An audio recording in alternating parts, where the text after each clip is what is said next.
Welcome to G1 Radio. Indeed. I think we made it. I think we made it right this time. I think we did a lot better. That was smooth. Congratulations. Well, give it to Sister Kiera. Sister Kiera gets all the applause on that one. What's up? Yeah. So, by way of introduction, Yeah, introduction. going from left to right across your computer screen, we have Mr. Christian CH Hawaiian Sugar himself. What's up, bro? What's up? Good to have you in the building. Thank you.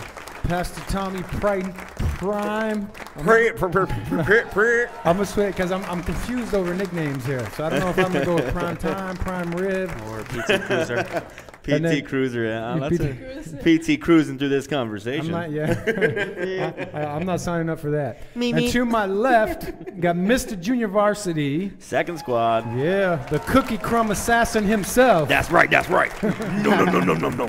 And down on the end, we got Kiki, the boo-boo bear. Why again? Oh my God. Hey, y'all, watch your picnic basket, aight? Picnic baskets. Yeah. So, G1 Radio, we doing it. We got anybody tuned in yet? Oh, I'm trying to figure that out. I shared it to the groups. It's been approved in a couple of them. So, I guess we should just push this thing forward. What do you think? Well, people are tuning in. Right away. And so, of course, this is your home, as you said. You did say, right? No, welcome to G1 Radio. This is your home for theology, philosophy, and apologetics. Of the Christian variety, of course, right? Yes. Yeah, so, and of course, G1 Radio exists for the purpose of pulling down strongholds, Amen. right? And casting down imaginations and every high thing that exalts itself against the knowledge of Christ. And of course, this we do by the grace of God, Amen. by sanctifying Christ in our hearts as the Lord, and bringing every thought into captivity to the obedience of Christ. And so we, to the strengthening of the church of Christ, of the body of Christ, want to point up the fact, and this, of course, what I'm about to say is a revelatory summation of the entire history of pagan philosophy, and that is, hath not God made foolish the wisdom of this world? And so, though unbelievers, and of course we have a lot of experience with this, unbelievers, they fancy themselves intellectual, right? And this isn't, of course, isn't a surprise to us because the Bible says that they profess themselves to be wise, yet they become fools. And so we at G1 Radio, just a disclaimer here, of course, we do not fancy ourselves as intellectuals. We do not think that highly of ourselves. We don't esteem ourselves in that fashion. Of course, our goal is to esteem Christ, right? And what we have, what we are by the grace of God. But we do with confidence, however, maintain with boldness and confidence, I should add, that we are on the side of the greatness of divine wisdom. In other words, we believe that we are on the side of the truth, as Jesus Christ himself is the truth, and his word is the word of truth. And of course, Jesus said that we would know the truth, and the truth would make us free. And so, although unbelievers perceive the Christian worldview as foolishness, so again, this is not a surprise to us, because this is exactly what God said.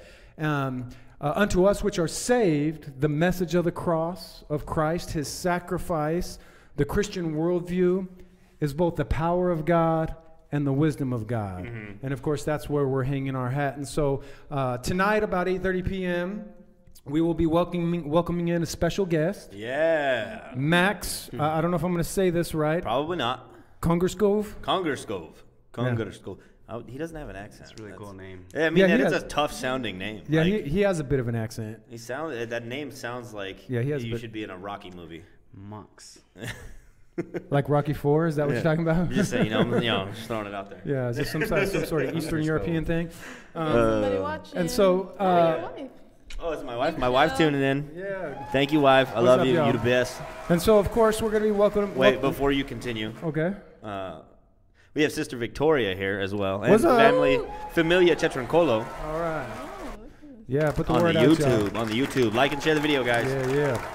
And so, of course, in about an hour, we're going to bring Max in, and we're going to be debating the issue of the moral status of the biblical doctrine of hell. And of course, in so doing, we will have to engage in some rational combat concerning what is, in fact, presupposed to be the case as the basis of both our criticisms as well as our conclusions. Mm-hmm. Now, before we get to Max, however, we want to take up our discussion concerning the foolishness of unbelief. And this is sort of the trajectory that we're taking up. And we're going to continue this discussion each week. And we really haven't had a chance to really get started yet. We've been sidetracked for a few weeks. Every time. But we're pressing on. And of course, well, are you catching bugs over there? I got a distraction going on over here. Yeah. Christian's catching mosquitoes. It's been a rainy few days here in Arizona. So we're pressing on, and we're striving for consistency in the broadcast. And so little by little, we're getting there. And so we'll take up the conversation of the foolishness of unbelief. And of course, as a segue into our discussion tonight, I want to make mention of a couple of fine chaps. Fine chaps. Hello. Can you say that with a British accent? Fine chaps. Thanks for tuning in, guys. Yeah, brilliant. I think You're that's the best. I think that's Australian. It's a little bit of both. I'm Chinaman. It makes it in. Yeah, fine. And so, fine chapsticks. Fine chapstick. Yeah. And so a couple of fine chaps who offered up some drive-by comments on our message feed this past week. Yep. And so, first of all, of course, we have Mr. Bob Johnson, who commented, and I quote, he said, "I could not bear to sit through more than an hour of the chat." And by the way, thank you, Bob, for sitting through, approximating an hour or so of sitting through our discussion. I mean, that's pretty commendable. Yeah. But he said, "I could not bear to sit through more than an hour of the chat I could not respond to directly." And then he goes on, "But if you want to pick one particular aspect of the foolishness of unbelief, I would be happy to dismantle it. We can see how it goes." He said, "I would not need you to type out the video chat." Not sure what that means. Maybe you do, because you're the techie guy. No, I'm not exactly sure either. But real quick, before we move forward on that, I mean, the part that I didn't understand, but if how did he say? He said, "I could not bear to sit more than an hour. I could not respond directly." Too directly. I mean, does it mean actually, he wants to Bob, you can respond directly. We both have a phone number on the screen, and you can type in comments. Yeah, and you can do it live, and we can interact with you. So yeah, that doesn't make sense either. But continue. But at any rate, he goes on. He says, "Together we can find the fatal flaw." All right, we're going to be Bob's inviting us to be a teammate with him in the pursuit of finding the fatal flaw in our argument. He says, "Together we can find the fatal flaw in one of your arguments." And he goes on, "Maybe we can find out why we can safely dismiss the term worldview as a term used to imply partiality between rational and irrational folk." Now, of course, that last comment just seems, philosophically speaking, just seems silly to me. And Bob, if you'd like to come in, call in, we can talk about that if you like. And so, of course, we responded to Bob, and we said this. We said, "Thanks for the listen. We broadcast live every Thursday night at 7:30 p.m. Arizona time. We invite you to call in this coming week and respond directly. We do, as you observe, maintain that the Christian worldview is the only rational worldview. We accept your challenge to, quote, dismantle our claim. Let's engage in some rational combat. The only ground rule is civility and mutual respect. The challenge has now, in turn, been issued to you," which, by the way, Bob did not respond to. But one of Bob's fans did. Evidently, Bob's got fans. And by the way, congratulations on your fan club, Bob. Joe Smades, yeah. No applause for Joel Smades. Okay, never mind. Joe Smades commented on Bob's behalf, and he says this, quote, "Sorry, Bob is too smart for you guys. There you go, Bob. I said it to them so you don't have to." Now, can I make a suggestion to Bob? I think, Bob, maybe you can make Joel here the president of your fan club, and then maybe rather than speaking for you, he can carry your iPad around or something like that. That sound good? I mean, I'm not Joel, but I mean, that sounds like it's a pretty sweet gig. I mean, after all, it's Bob Johnson. Yeah. Okay. Right. And so, secondly, we have Mr. J.D. Kane, who commented, and we quote, "It would take little time to find the flaw in your argument." It sounds like Bob and J.D. hang out together, doesn't it? They chatted a couple times, I think. Did they? Yeah. Yeah, so it would take little time to find the fatal flaw in your argument if you were actually presenting any. All I heard during the 10 or so minutes of skimming I did was preaching and copious assertions without justification, end quote, to which we responded, thanks for the quick listen. We broadcast live every Thursday night at 7:30 p.m. Arizona time. Hey, at least we're being consistent, right? Our responses are Consistent, bro. Copy and paste, right? Yeah. Control V. And so, and we continued, call in this coming week, and we will grant you all the time you need to, quote, find the flaw in our argument. Of course, granted, we actually, quote, have one. Mm-hmm. And so let's engage in some rational combat. The only ground rule is civility and mutual respect. The challenge has been issued. And so, of course, we want to commend JD because, unlike Bob, JD did actually initially respond. And he responded by saying this, and we quote again. He said, I recommend my own channel as it has greater viewership. And there's a correction to be made there. He said we had 26 subscribers. Yeah. We actually have 27 last time I checked. So, you know. How long has our channel actually been around? Like a week? 6 weeks? 6 weeks. Oh my God. Sit down, sir. Sit down. He is seated. But he said, but JD says, I recommend my own channel as has greater viewership. So congratulations on all your viewers, JD. Yep. And of course, we responded to his comment. We followed up by saying, thanks for the response. Issue the invitation, and we will gladly participate. And he liked the comment, and of course, that was the end of it. And so what we have here is we have Bob's Camp saying, essentially, I would destroy you, but you are an unworthy opponent. Now, you should say that in a British accent. Are we okay over there? I will destroy it. I can't hold. Give me 1 second. I've got chords to untangle. Oh, my goodness. Come on. Hey, we're working on it. It's a work in progress. So, This is why. as you JD can has so see, many viewers. we're still novice at this. And so, I bet JD's viewers don't have to deal with this. yeah. Well, yeah. Yeah, I haven't watched any of his video yet. So what is their platform? Is it like Google Hangouts? Is that what they do? I think so. I think they like what happens is they like put through the Google Hangouts, and then a bunch of people jump in together and like talk about stuff and stuff. Yeah. So to summarize, the fine chaps that are doing drive-by comments here. Bob's Camp, as I said, was saying, or essentially what they had to say is they would destroy us. Yeah. But we're unworthy opponents, right? British accent, go. I would destroy you, but you are unworthy. You are an unworthy opponent. Right, I would destroy you, but you are an unworthy opponent. We need some Game of Thrones stuff going on. Game of Thrones. And then of course we have JD's camp. That JD just went straight up Troy on us, right? Mm-hmm, and he essentially said that I would destroy you, but there is no one here to see you fall. That's pretty good. Yeah. Yeah. I'm not sure what Cut. Let's go home. All right. Anyways, and so now having said that, I'm more inclined to think, with respect to JD, that he likes the comfort of the citadel of his hangouts with his like-minded atheist buddies, rather than really being concerned about viewership. And so again, our invitation still stands, does it not? 26 viewers, though. I mean, either channel. I mean, yeah, we're still here. Is the phone line live? What do we got? Hold up. I'm a terrible person. Oh, the phone is not live. Okay. So I'm going to give you the phone number, though. 5 seconds, and then the issue 480-665. What does that say? Challenges 8763. And so the invitation still stands. Bob, JD, you're welcome to call in and respond directly anytime.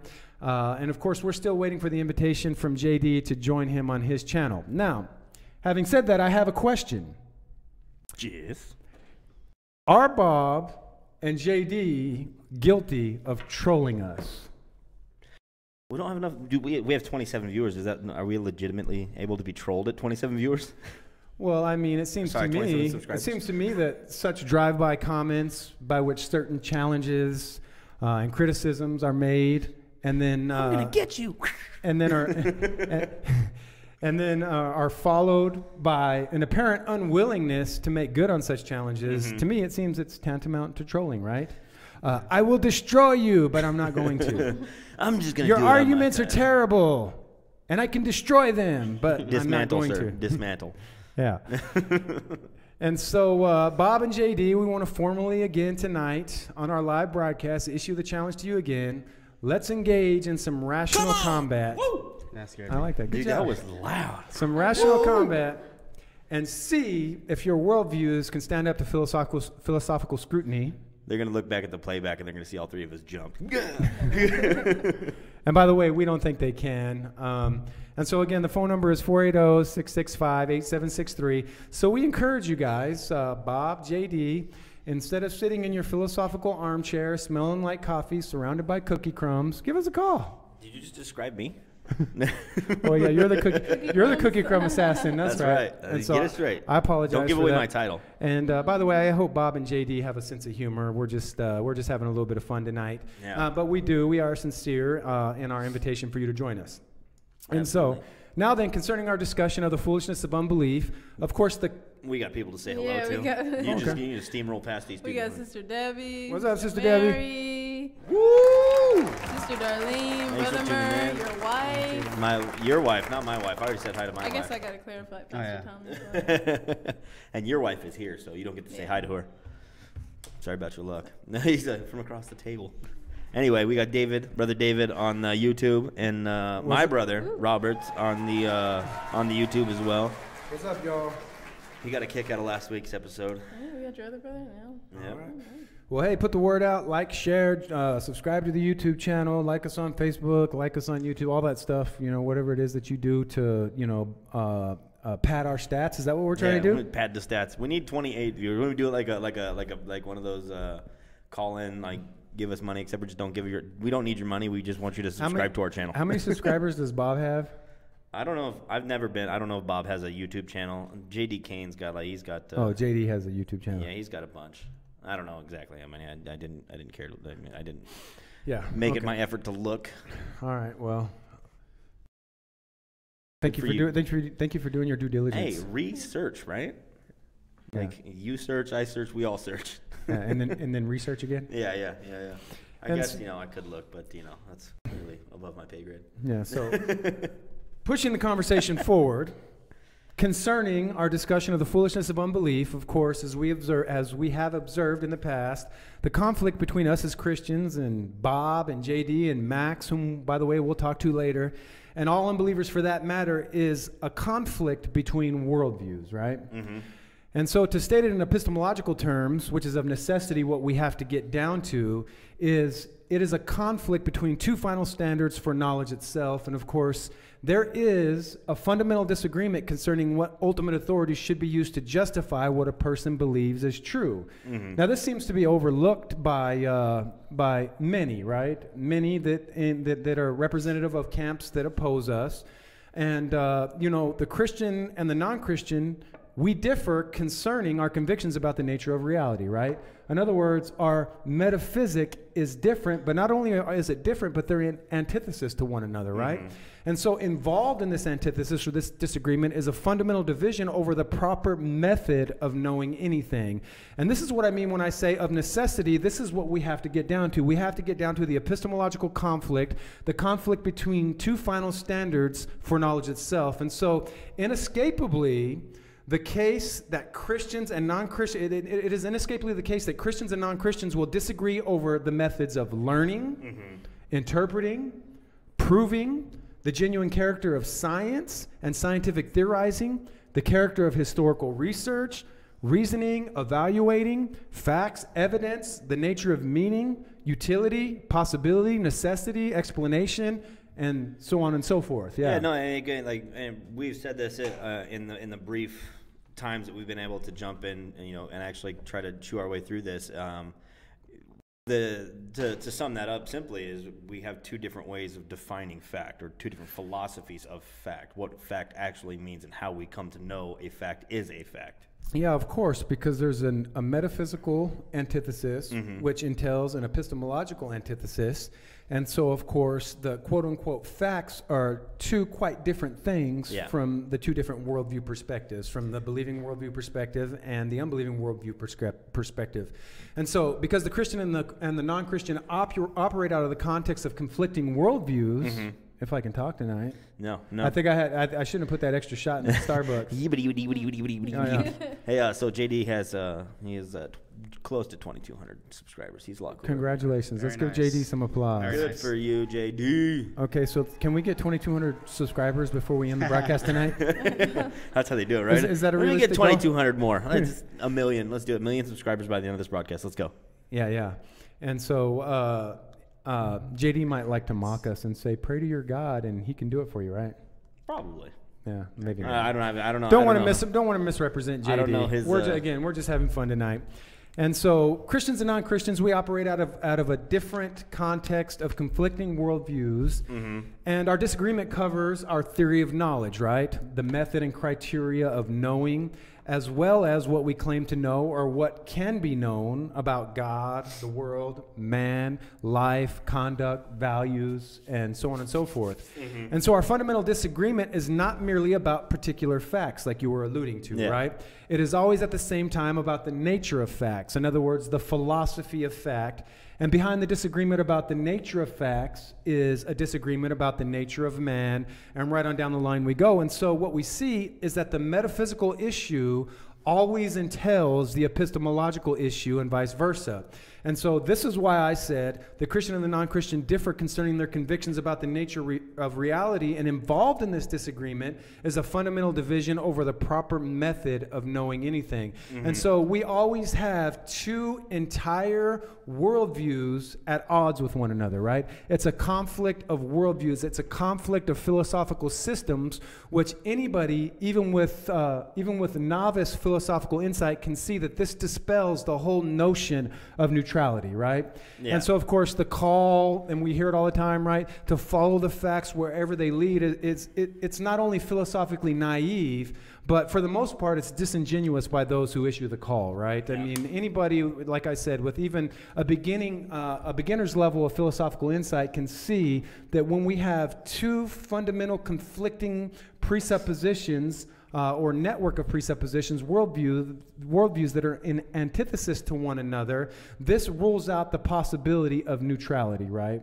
Yeah, and I don't know, and I could be showing my intellectual rudimentary here. This is kind of what I think this is kind of what Bob was alluding to right earlier when in his comment, the parity between the rational and irrational folk, as he put it. Yeah, I think he said the term worldview. Yeah. Being that which is used to describe the parity. Yeah, I mean, of course, it's not about the term worldview. We're not jealous for the name. The idea is that there's two philosophical systems that have two diametrically opposed starting points. And our claim, of course, is that our starting point is the only starting point, the only final reference point that can make intelligible human experience, and therefore it's the only worldview that can account for things like reason and those things that are necessary. Yeah. Those things that are presupposed in terms of what is necessary for intelligible human experience, rationality, so forth. Things like the laws of logic, uniformity, causality, the principle of induction, so on and so forth, right? Bum-ba-dum. And so, what'd you say, Papa John? Bum-ba-da-dum. Papa John's. I mean, That's like I'm on a diet, so pizza sounds really good. I just can't. I can't help. yeah. What, we got something going on over there? Donuts, man. Donuts. We got Darlene Ortiz, Sister Darlene's mom. What's up? Hello. And we got Ruby Holguin, her mother-in-law. What's up? Hello. Hey, Mom. Good to have you guys in tonight. And so, Hey, Mom. it's important to point out that the dispute between the Christian and the unbeliever is not a matter of the Christian perspective being characterized by faith versus the non-Christian perspective being characterized by reason, right? Of course, this is what unbelievers always try to do. They'd be like, "Oh, you just have faith commitments, and we have reason," right? Of course, this is patently false. It's completely misguided, and it's simply wrong. What it is, rather, is it's one worldview, one faith commitment controlling reason versus another worldview, a different faith commitment that controls reason, what we're saying, or the point is that all people do their thinking and reasoning on the basis of a position that is accepted by faith. And, one of the most silly and naive criticisms imaginable has to do with the issue of question begging when it comes to ultimate authorities, right? I can't tell you how many times I've heard the complaint leveled that if I'm going to argue over whether God exists and has final authority, I cannot take that authority for granted while I'm arguing about it. But of course, this complaint can be reversed, can it not? We can just as easily say to the unbeliever that that when arguing over whether God exists and has final authority, he cannot take for granted that God does not exist and does not have final authority at the outset, right? But of course, that's precisely what he does, right? He presupposes his human autonomy. He presupposes the non-existence of God from the outset in the same way that we presuppose the existence of God. And so everybody has presuppositions. Everybody begs crucial questions. Everybody has a worldview, right? Did you want to say something? No, I mean, I think you're going to get to it here in a little bit. I have something I want to add to or ask you what you think about. And since you've already asked, I'll throw it out there now. So when somebody says anything, you're going to get to it here in a little bit, talking about how everyone's presuppositions, right? What we presuppose is taken on faith, regardless of whether you are an atheist or a Christian or a whatever, right? Now, with the when the atheists, I've heard it argued, the atheist will say, "Well, I don't have faith; I have confidence." And I've heard the response to that is, that's okay, just well, that's just confide. that's just playing semantic games. That's all it is. Yeah, but when someone says, when they say I have confidence, aren't you saying basically in Latin, the etymology or whatever the word is, with faith, you're taking? I mean, faith. I mean, trust. People have defined faith differently, down through the centuries, and Christians have defined it differently. But faith essentially is confidence in an authority, right? Yeah, yeah. And I'm okay with that definition of faith, right? Now, of course, the unbeliever, they don't like the word faith, right? Because that's why they switched to the. Well, I mean, and I'm not saying because I've heard. And I'm not jealous with the word. I mean, if they can say they have confidence in some authority, that's fine. Yeah. But they're saying they don't have faith in anything. They're just they have confidence in what they think they know, and they're basing that off of their whether it be their five senses or the uniformity of nature or the things that they observe, right? They have confidence in these things because they have observed them. And my question is, when you and I've heard it was a pretty well known, I guess, kind of guy that was talking about. He says, well, having, and I don't necessarily agree with it because I think it's too simple, and it might not be, but it's to say that he tried to kind of end the argument on that, like, confidence is with faith. I think there needs to be more said about that. Like, to just describe it that way is a little too simple. I think it's just kind of like, ooh, with faith, bam, walk away. When you should say, I think that maybe there's a better way to explain that everyone's presuppositions are taken on faith, and then we move forward from that. Yeah, everybody. I mean, even Aristotle pointed out that fundamental principles are taken, are assumed to be the case at the outset, right? I mean, we can talk about all these things. Now, of course, from a Christian worldview perspective, the claim that we make is that some of these things that unbelievers would want to call properly basic beliefs, or things that are self-verified, like the laws of logic, the uniformity of nature, the reliability of the senses,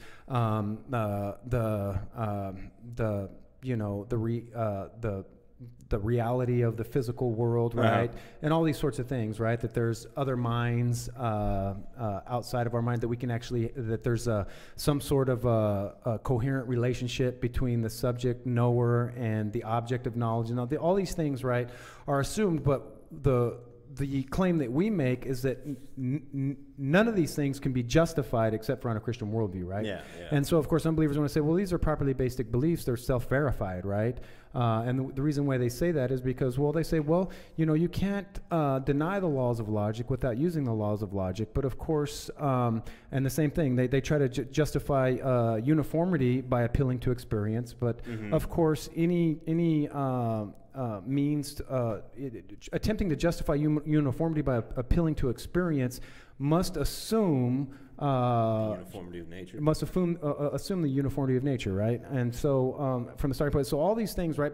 And so what we say is that the unbeliever can't justify any of these things in terms of their own worldview, right? And that's why we make the claim that their worldview is not only incoherent, but it's irrational. And to go back a little bit, not to stall, but to stall the progression we've made.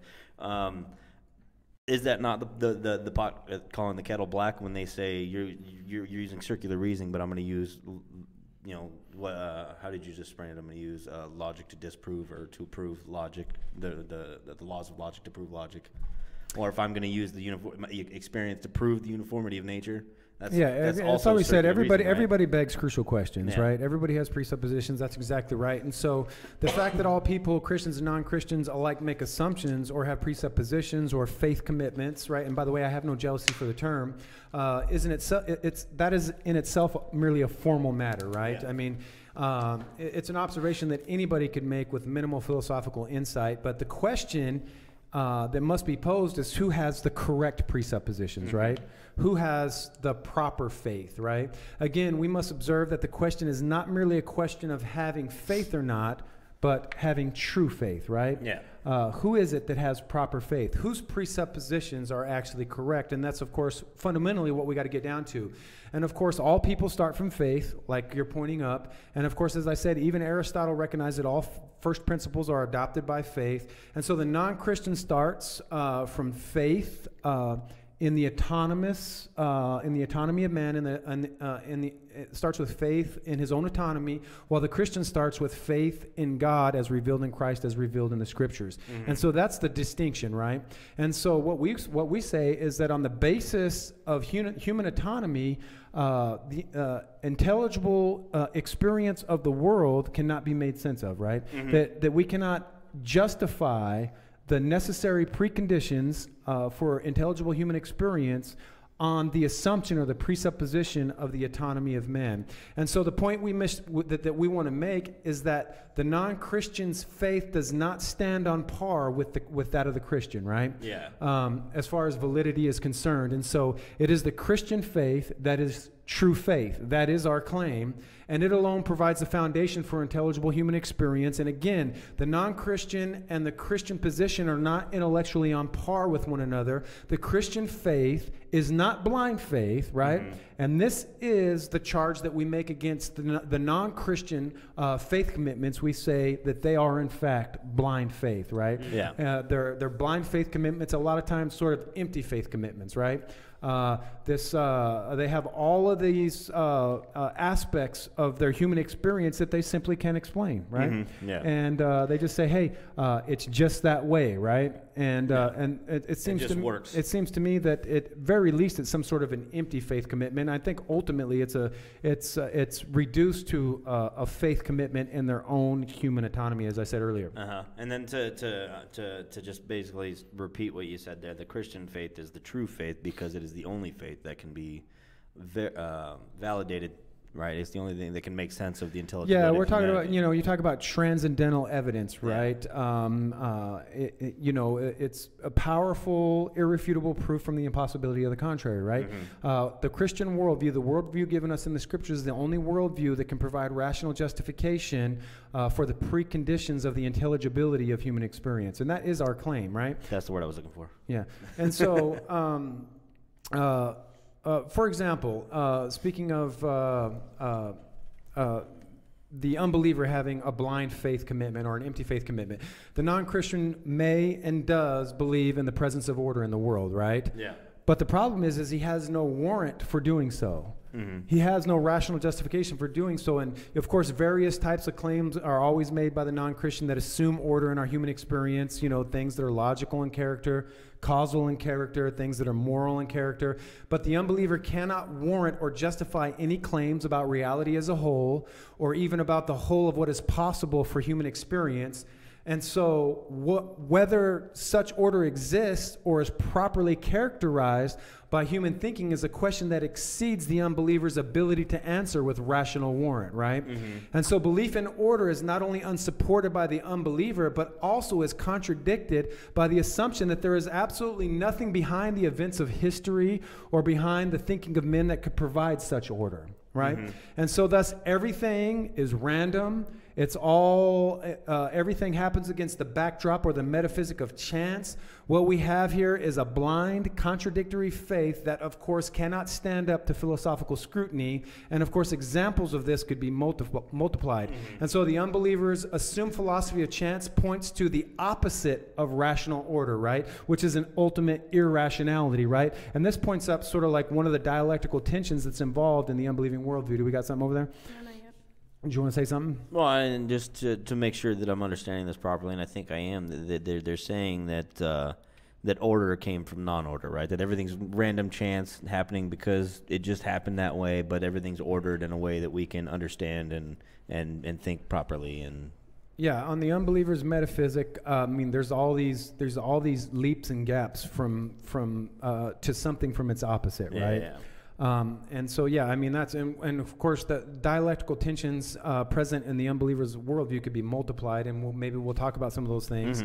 But the unbeliever's assumed philosophy of chance, as we said, points to the opposite of rational order, right? Which is an ultimate irrationality, a metaphysic of chance. And of course, the possibility of order and therefore successful scientific procedure and knowledge depend upon the idea of God through Christ controlling whatever comes to pass, right? Nature is orderly because it is the order of God that appears in it, as opposed to some imaginary order inherent in the world itself, or in the properties of matter, or in the principles of nature, and so on and so forth, right? I mean, I've heard that argument a whole bunch of times. Well, you know, matter has these inherent properties, and it's just, you know, things are orderly because it's just that way, right? Yeah. And this, of course, the unbeliever wants to sneak in this idea of order against the backdrop of his metaphysic of chance. And of course, this points up another dialectical tension, is you have this idea of pure indeterminism, right? Pure chance over and against the idea of pure determinism, right? The world being controlled by some sort of scientific laws that provide order, which grant us the ability to have an intelligible experience of the world, something like that. And so the very idea of the spatio-temporal realm, or the realm of man's temporal experience, constitutes a nature. That very idea assumes that it can be described and accounted for according to some unifying principles, right? And so the order that is found in the physical world has by unbelievers been attributed to many things, right, throughout the history of philosophy. For example, the particles of which it consists, right, as in ancient atomism, or the laws governing events, as we find in ancient Stoicism, or in some sort of an internal dialectic that we find in Hegelianism, right? George Hegel. Hegelianism? Hegelianism, yeah. Okay. Yeah. And so, or whatever, right? And so there's, throughout the history of philosophy, this order has been explained in a number of different ways, right? It's been tried to be explained by breaking things down into the ultimate constituents, or trying to, if you will, make diversity ultimate in some way, as Democritus did, in trying to point up, breaking the constituents of reality into its smallest parts, atoms and so forth. Or we get to, like, as we said, Hegelianism, where he tries to explain order on terms of some monistic metaphysic by which he makes the oneness of reality ultimate, and this sort of thing, right? Yeah. And so the point is that all such theories, right, that try to provide order, rational order to the universe, cannot be justified in terms of the worldview in which they appear, right? And of course, that is the claim that we make. And so when unbelievers speak of a nature, they're either personifying disconnected events, or given their own presuppositions, speaking nonsense, right? Yeah. Using assumptions without any referent or without any justification. Did you want to say something? Yeah, and so when we're talking about this, right, when we're saying that we're talking about their worldview standing on their own 2 feet, essentially, right? Like the Christian worldview can stand on its own 2 feet based on itself, right? Based on the worldview espoused by the revelation given to us by God. Yeah, uniformity makes sense in terms of the Christian worldview. Uniformity does not make sense in terms of the non-Christian worldview. Yeah, right? so using the non-Christian worldview, these, and you'll get into it later, and I don't want to get too far into it, but using the worldviews that they espouse, these worldviews are falling in on themselves. Yeah, always, because the unbelieving worldview is opposing the truth, right? Yeah. Is opposing the true nature of reality, and so they can never stand on their own terms. And of course, that is our claim, that every unbelieving worldview is by its very nature and character irrational, and that, of course, is our claim. And so a further observation with respect to the unbeliever's notion of order appearing within his metaphysic of chance, as we said, is the dialectical tensions that appear, right? Yeah. And so on the one hand, you have the idea, as we said earlier, of pure contingency or indeterminacy, right? while on the other hand, you have the idea of pure determinism. And so this points up the fact that according to both his metaphysic and his epistemological criterion, which appears within the context of that metaphysic, the unbeliever is essentially a walking contradiction, right? And so he wants to maintain it on the one hand, anything can happen, right? The open universe of indeterminism, right alongside with the view that everything happens according to strict laws of scientific procedure, that the natural world, and this of course would be the natural world of determinism by which even man's psyche and behavior must also be subject, right? And so this is what we talk about when we talk about the dialectical tensions. We have this tension between irrationalism and rationalism, between indeterminism and determinism, this incoherence, right, that we find in unbelieving worldviews by which they cannot bring the different elements of their worldview together, right?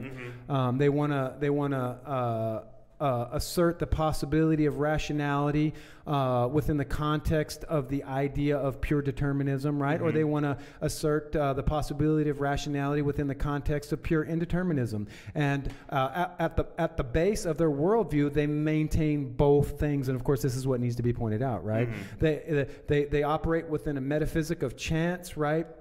Pure contingency, but yet they realize that there must be order to the world if they're going to have a rational experience of the world. And so they want to offer some sort of explanatory principle, some ordering principle. They want to smuggle that into the picture, they want to smuggle that into their metaphysic of pure chance. But the problem is that these two things don't fit together, right?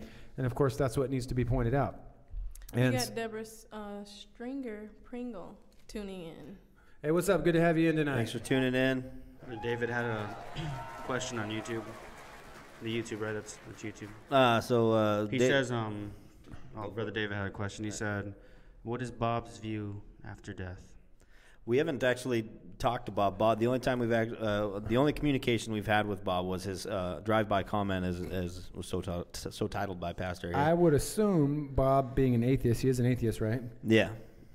That his view of the afterlife is non-existence, right? Yeah. You know, you go in the dirt and that's the end of it. That would be my assumption. But if Bob wants to call in and give, a proper representation of what he believes in terms of an afterlife or that sort of thing. But I think that is the only position that is consistent with the atheistic assumption, right? Well, I mean, because otherwise you'd be agnostic, right? Just didn't believe. You believe that there's a God, but not the God of the Bible is your opinion you hold. But I was just saying that we hadn't talked to the guy, all right, and all right, bro. And stuff. I think the Starbucks has us all messed up tonight. And so pushing the conversation forward, and so we maintain the Christian position. Therefore, is the only position that does not remove the very foundation for the intelligible scientific and philosophical procedure, right? You got to say that faster. It isn't coming out right, huh? What's that? I feel like my brain's just off a few clicks tonight, but that's all right. That's sad. We're gonna reel it in, and so yeah. I mean, is that the comment? That was it. That's sad. Yeah. No, Brother David said that's sad. Yeah. Brother David.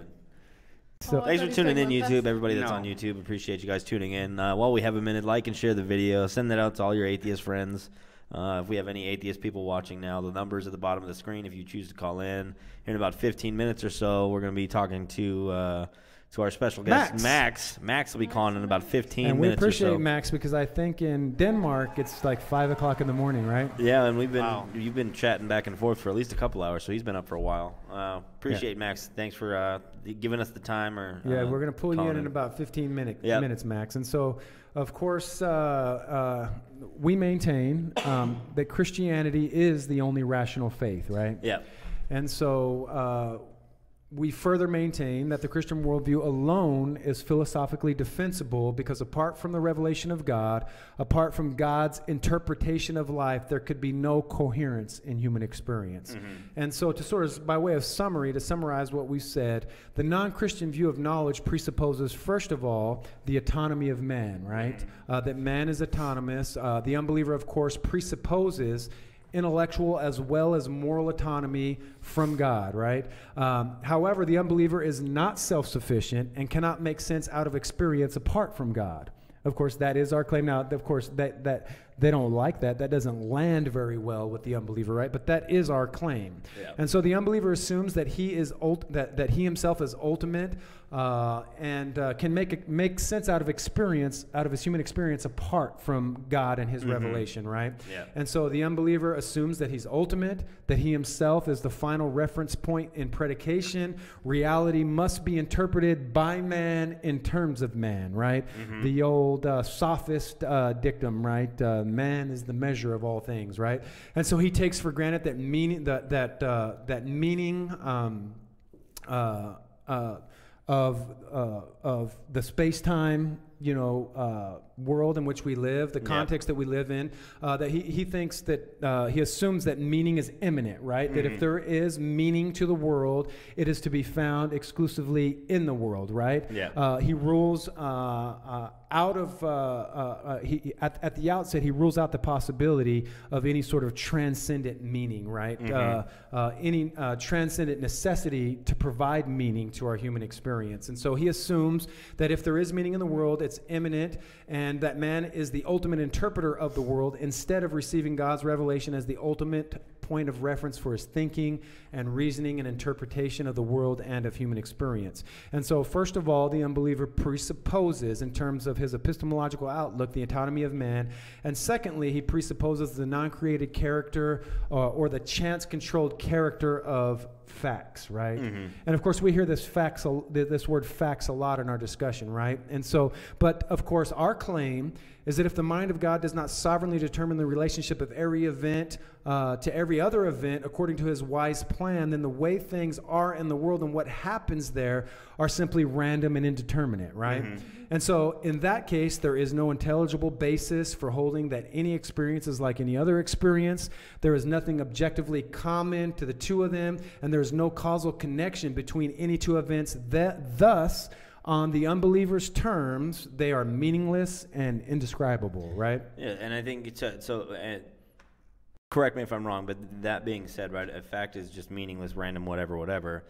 Something that... It's what you call brute, right? Yeah, it's something that has not been pre-interpreted. It's something that the autonomous mind of man must bring his own interpretation to, right? Yeah.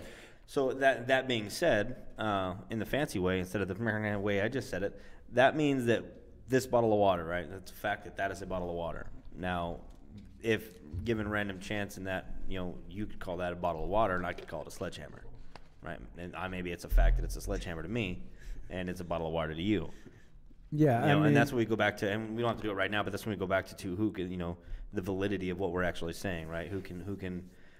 Whose worldview can justify the things that we're saying? Can my worldview justify that is a sledgehammer, or does my worldview just arbitrarily say that is a sledgehammer? Yeah, and so the idea is, on the unbelieving worldview, it's you have a metaphysic of chance. Everything come about through the process of chance, and we, of course, are just one piece of that chance. Yeah. And somehow the laws of thought or the laws of logic grew in us by chance, right?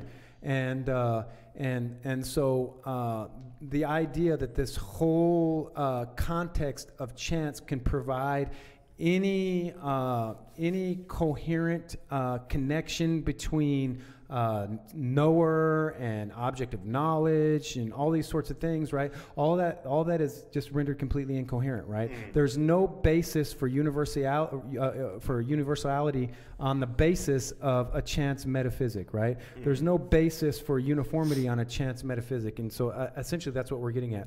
And so the unbeliever's metaphysic of chance, which provides the context for his epistemological commitment, cannot provide order to human experience, right? There is no basis for the integrative self, right? There's no basis for identity, for human identity over time, right? The world becomes a vacuum, right? The unbeliever's chance view of the world and history and man would make unintelligible or unwarranted, unintelligible or unwarranted to use communication. Talking about ordered semantics or syntactics to assume personal identity or harmony between the various aspects of man's personality, or to think of the world as a cosmos, right? As something that is constituted of ordered things and events. And so apart from the Christian metaphysic, there would be no defensible position with respect to the relation of man to his environment. That's essentially what we're claiming. Neither man nor his environment would have any discernible identity. There would be no science or philosophy, for there would be no order to the world. History would be utterly unintelligible, and there would be no intelligible view of the distinction between good and evil, right? And so this, of course, of course, we're trying to summarize what is presupposed by the unbeliever's view of knowledge. And of course, we said, first of all, they presuppose the autonomy of man. Secondly, they presuppose the non-created character and chance-controlled character of facts. And of course, lastly, they presuppose that laws rest not in God, but somewhere in the universe, right? Again, going back to the idea that whatever explanatory principle, whatever order that there may be that would grant the possibility of intelligible human experience must be found in the world itself, right? Yeah. And so if laws of science or laws of logic or laws of morality are not seen as expressions of the unchanging mind of God, then the notion of universal and absolute laws, or the concept of order in the contingent changing world of matter, makes no sense at all, right? And so in what way could anything be truly universal and law-abiding when every event is isolated and random? If universality is supposed to be objective, then there is no justification for holding to it on the basis of man's limited experience. Whereas if universality is subjective, internal to man's thinking, then it is arbitrarily imposed by man's mind on his experience without any warrant or justification, right? And so this outlook renders such philosophically crucial notions as fact, as we've talked about, reason, evidence, experience, science, necessity, meaning, morality, and on we go. It renders all of these things utterly unintelligible. And so, again, our claim is that he who will not accept God's interpretation of life given to us by revelation has no coherence in his human experience. Apart from Christian theism, there is no basis for believing that there is order, connection, predictability, or necessity anywhere in human experience. And so we say the subject of knowledge, talking about the knower, thinks in a particular way, right? We all think in a particular way. And even if it's a matter of logically organizing our own beliefs or our own thoughts, this is internal to our mind, right? However, the object of knowledge, what we think about, is usually the world outside of our mind, right? Going back to what you were saying about you having a thought or an experience of my water bottle, right? Yeah. And so this is typical of the relationship between the knower and what is known, right? We all think in a particular way. We organize our thoughts, organize our beliefs, and this all happens internal. This is a subjective internal experience. But the object of our knowledge, what we think about, is outside of our minds, right? And so the question is what warrant is there for assuming that the subject and the object of knowledge, the transaction that takes place, actually correspond to one another? Right? And so why should unchanging concepts, or why should something like the laws of logic be thought appropriate for understanding the constantly changing world that is outside of our minds, right? How is it that universality can be, how is it something that, like the laws of logic, can be universally applied to the realm of contingent changing experience, to the world of contingency? How is it that they apply? What is the basis, the rational basis or the justification for the universal applicability of something like the laws of logic to that which is completely contingent, right? On what basis can these two things come together. And of course, we have an answer for that, right? Mm-hmm. We believe that we have a rational justification for how universality and necessity can apply to that which is contingent, right? To the contingent realm of human experience. And so, given the aforementioned presuppositions of the unbeliever's epistemology, it's not hard to see why they make human experience unintelligible, right? In the first place, you have the knower, right, who is no different from anything else in his environment, mm-hmm. right? He is not distinguished by a mind that has self-consciousness and freedom to search for truth and evaluate options and make intellectual commitments, because on the unbeliever's terms, man is nothing more than a physical brain, which, like every other natural object, is determined by the laws of chemistry and biology and physics. The thinking of this product of chance cannot warrant the notions of universals, necessity, causality, moral prescriptions, and right on down the line we go. And so in the second place, the facts that man encounters are likewise random and unconnected in any way that would justify categorization, laws, or predictability. The standards of logic or reasoning cannot be taken as objective or justified as to their universality, or even applicable to the world of contingent material facts, which are no different from them in character. Mm-hmm. And saying so on their worldview, the knower and the object are the same according to them, right? It's just one bit of chance bumping into another bit of chance, right? They're really no different on the unbeliever's term. They're really not different in character, mm-hmm. right? Yeah. And so on the unbeliever's term, the laws of logic can't really be universal, right? Mm-hmm. And so here's the thing, of course. The laws of logic we maintain are universal, but of course we believe that we can justify the universality and necessity on the basis of the Christian worldview, and of course we maintain that the unbelieving worldview cannot provide a rational justification of the laws of logic with respect to their universality and their necessity. Of course, I've heard unbelievers try to deal with this in different sorts of ways, right? Mm-hmm. And so, of course, on the atheist worldview, for example, how do you get universality, right? How do you get? How do you explain necessity, like the necessity of the laws of logic, the necessity of mathematics? Where do you get that? How do you justify these concepts? How do you justify anything that is material, that is immaterial in nature, invariant or unchanging? Right? All these sorts of things the unbeliever cannot provide a rational justification for, and so usually they fall back into some sort of conventionalism. I think, to be fair, I think. More sophisticated unbelievers have proposed an idea of sort of like emergent properties, where they want to maintain that some immaterial aspect of reality obtains, that emerges from the time-space realm of matter and energy, right? That somehow things like consciousness and laws that are abstract and immaterial in nature sort of emerge from that which is strictly material. But see, what we have here is sort of like this emergence of something from its exact opposite, right? Yeah, you go back to that life coming from non-life. Right, morality from non-morality, right? Rationality from non-rationality, immaterial, that which is immaterial from that which is material, and so on and so forth. And so, of course, what we maintain, and of course, this is not anything personal at all, but philosophically speaking, this is a pathetic outlook, right? I mean, if all you have is chance, and the individual knower is just a piece of that chance, by chance distinguished from other bits of chance, right? And if the laws of logic have grown within this piece of chance, but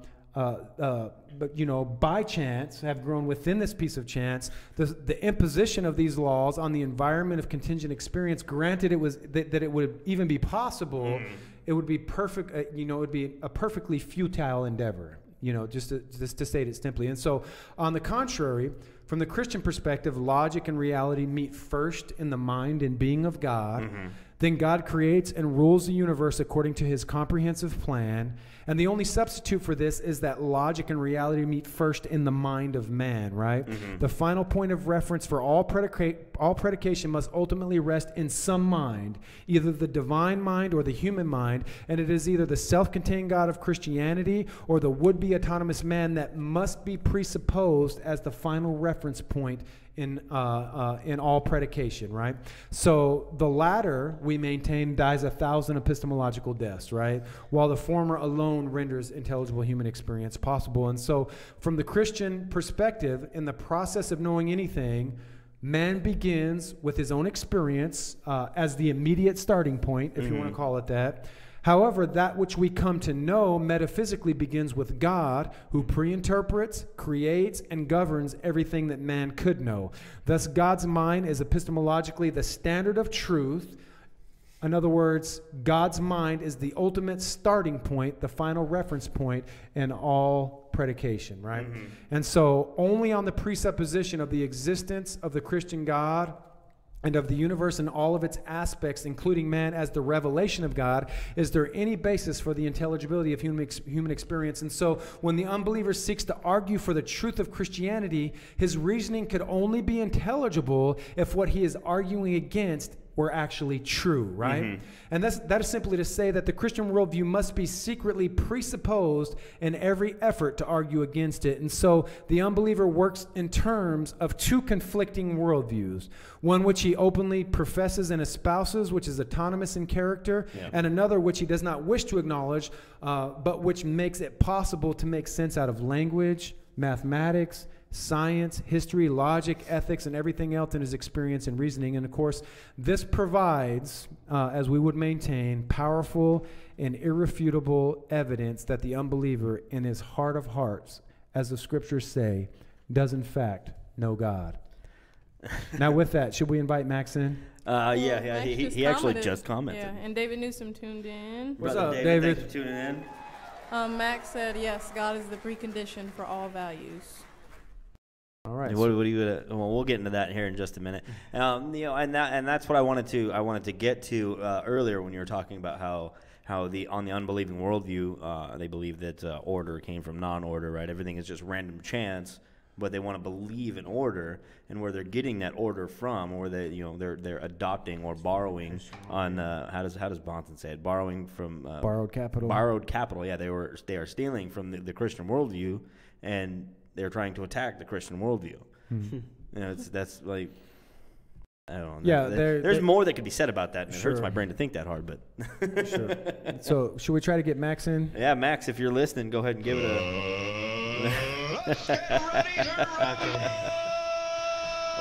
Yeah. There you go. We got the one. Yes. Max, call in via the Skype. There's an unknown caller that just tried to call in on the other line. If you're going to try and call in on the number, we're going to disable that here for a few minutes while we talk with Max. And Max, if you would go ahead and call use the information to get a hold of us that I gave to you earlier, if you would. Let me turn this bad boy off real quick. Unknown caller, we will try to get to you as soon. We'll let you know when we turn the phones back on.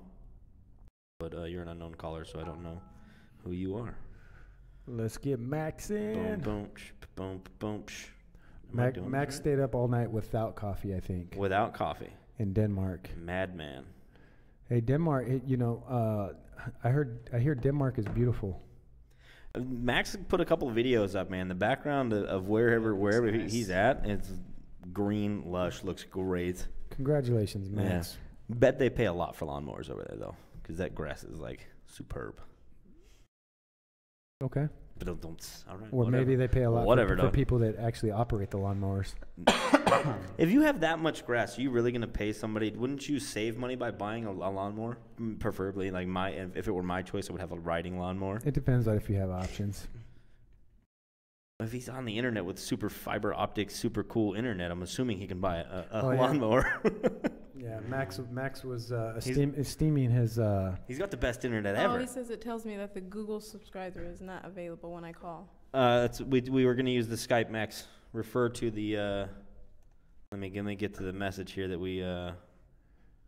Thanks for tuning in, everybody, tonight. Appreciate it. You tuning in to the broadcast. Like and share the videos. They again, use goats. Appreciate the support. And all those, I know that we haven't had a lot of interaction tonight so far, but we're trying to get Max in so we can have this discussion. Of course, we're going to be discussing the moral status of the biblical doctrine of hell, right? I think that's the subject matter of our discussion. Yep. Here, you want to switch me spots real quick? All right. So, again, we're having technical difficulties. That's why we call him Junior Varsity. That's right. Second squad. The Cookie Crumb Assassin. Cookie Crumb Assassin. All right. All right, Max, I'm going to try and call you via the Skype. I'm going to try and figure this out on the internet. Now, we're trying to get Max on Skype because we're trying to get a better media platform because the phone all the way from Denmark doesn't work well. I'm going to bust a beatbox. You guys ready? Hey, I'm here.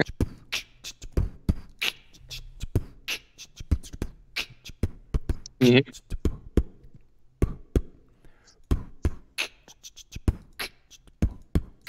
I can hear you. Do you guys hear anything? I don't have headphones on. I hear nothing. Yeah, nothing wrong. Anybody there? Is Max on? Says he is. You there, Max? Max, Yeah. are you there? Max, Hear all of us, but we cannot hear you, Max. We're trying to hear you, Max. Appreciate you staying up, Max, so we can have this discussion together, by the way. Just keep saying something, Max. I know you're not. I know you're not at a loss for words, and so just keep talking so we get your audio piped Deborah in. Stringer says she's here. Well, can you hear me? On the stream, I just had this set up. Oh, so they can. Our viewers can hear Max, but we cannot hear Max, and so of course, if That's we're gonna have a interesting. dialogue with Max, I think it'd probably be helpful if you could hear what he's saying. Hear Max yet? No. Can you hear anything? No. Yeah, Yeah, they can't hear anything yet, Mr. guys. Varner, That's fun. Cookie Crumb Assassin. Yeah, they're probably gonna figure it We're out. trying, Max. We're trying. Yeah. Appreciate everybody hanging in there, by the way. I see some viewers kind of checking in and out, but we're trying to make it happen. Hey, we got 28 subscribers. 28. Woo, woo. We're only about 2,000 away from catching up with Bob. Yeah. Oh, JD. Oh, yeah. We don't know if Bob has viewers yet. Okay. He might. We don't know. Which one of... Oh, Wait, I heard something. You there, Max? Can you hear me? Yeah, I can hear you. I can hear you a little bit. Yeah. Okay, well, I hear you fine, so. All right. Yeah. So we can hear him good. Yeah. All right. Ask the stream folks if we're getting an echo. Can everybody out there hear Max? We're gonna make They sure should. we're gonna make sure everybody can hear you, Max. But Of course. of course, we want to welcome you to the program, Max, and we appreciate you staying up to engage in the program, and appreciate your willingness to do it, man, very much. Well, it's my pleasure, and I think that we do agree on a lot of things. I mean, like, I'm a theist myself. I believe in God. I just don't believe in the Christian God or in the God of the Bible, so to speak. Yeah, that's been quite evident by your posts and interactions on Facebook. But why don't you just give me like the basic tenets of your metaphysic? What is it that you actually believe, metaphysically speaking? Well, I can start by, mentioning, my foundation for my knowledge. So I'm a Vedic presuppositionalist. I am a follower of the Supreme Personality of Godhead, Sri Krishna, who is the cause of all causes. He's the absolute truth, and he's my precondition for all absolute values. He is my precondition for how I account for intelligibility, and so on and so on. Just like you use the biblical God to account for your intelligibility, I use the Supreme Personality of Godhead, Sri Krishna, the cause of all causes. So in the Vedic worldview, Max, is ultimate reality personal then, or impersonal? See, that's interesting because we have something which is called Achinta Bheda Abheda Tattva, which means that the absolute truth is simultaneously one and different, because this is kind of a kind of advanced theology, but yeah, so he is simultaneously one and different. Correct me if I'm wrong, because I don't want to misrepresent you, but does that mean that that irrationality is acceptable in your worldview? Of course not. Okay, so when you say that, so say the statement again, because I don't want to misrepresent you, because it sounds like that you were saying something and its opposite are the same. So is that what you said, or am I misunderstanding you? No, I'm not saying that the opposite is the same. That's not at all where I was getting at. Okay, I was getting at. Say it again. Well, I would like to answer your question in a different way. Because you asked if the ultimate truth is personal. Yes, of course, the ultimate truth is personal. God, he is a person, so and he is the absolute truth. So yes, God, he is personal. The absolute truth is personal. On your worldview, is Krishna ultimate, or is Krishna one particular manifestation of God? He's ultimate. Okay, so then, because I again, this is just a little bit. I don't know much about the Vedic worldview. I mean, I got a little bit of exposure to Hinduism, and yes. I did go online yesterday because I wanted to try to get some basis for understanding what you believe metaphysically and epistemologically, and so, but everything that I read maintained that on the Vedic worldview, the ultimate reality is constituted of impersonalism. Now, everything I read was wrong, or do you have your own version of a Vedic worldview? Or because I went through several sources online, and everyone that I found said something to the effect that Krishna is a personification, one personification of God, just like Buddha and Jesus and so on and so forth. But ultimate reality is actually non-personal. Now, it is the information that I gathered. And by the way, I read a couple of chapters from a book that was actually written by somebody who maintains a Vedic worldview, and this was his claim as well. But is that wrong? Is there a departure? Is there some diversity in the Vedic worldview? Do some disagree with that fundamental point that reality is ultimately impersonal? I mean, it sounds like you do, but I mean, is that what you're saying? That reality is ultimately personal? Is that what you maintain as a Vedic? Yes, ultimately personal. Yes, we have like Srimad Bhagavatam, which is one of our main scriptures. It's over 18,000 verses, which speaks about God as personal. But it is not untrue that God has an impersonal aspect, but this is revealed in the scriptures that God, he has both impersonal and personal aspects. Yes. Okay, so just for the sake of clarity, it sounds like you're saying that ultimate reality then is both personal and impersonal at the same time. No, that's not what I'm saying. I'm saying the ultimate reality. Explain what you mean by aspects then, because when you talk about your view of God, you're saying that he has now your view of God, of course, Krishna, if that's what you call him, is ultimate, metaphysically ultimate, right? The metaphysical starting point. And when you say that he has both personal and impersonal aspects, explain to me how aspects is different than saying that he is both personal and impersonal at the same time. Yes. The best way to explain this is just to use an example. Just like the sun, for example. Everyone knows when they look at sunshine that this is actually the sun also. So in the same way, the impersonal aspect of God can be understood in this way. That just like when we look at sun rays, we actually looking at the sun, but we're not in the same time. Do you agree so far? So in the same way, to me the analogy just doesn't seem to work. This sort of like emanation. Yeah. Well, let me ask you this question then, because you're saying it sounds to me like you're trying to use the sun as an analogy as sort of making a distinction from the sun itself and what emanates from the sun.